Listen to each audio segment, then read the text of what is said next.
কিছুক্ষণ পর দার্শনিক বলছে, এই বেটা দর্শন বোঝো।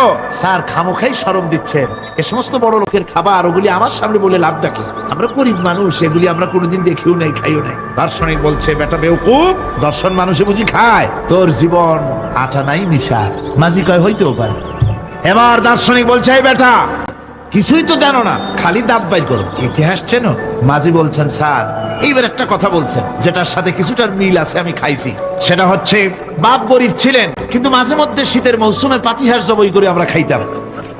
আর বিবাহের সময় শ্বশুর বাড়ির রাজহাঁস জবাই করে খাওয়াইছিল, কিন্তু ইতিহাস তো খাই নাই। ওইটা কোথায় পাওয়া যায়? দার্শনিক বলছে, বেকুব বেটা, ইতিহাস আর পাতিহাঁস বুঝি এক? তোর জীবন তো বারো নাই মিশা। মাঝি কয় হইতেও পারে। কিছুক্ষণ পর উত্তর দিকে কালো মেঘ উঠেছে, আকাশ থমথমে ভাব, নদীর ভিতরে তুফান সৃষ্টি হয়েছে। মাঝি বলছে, স্যার সাঁতার জানেন? কয় যে না মাঝি, সাঁতার তো জানি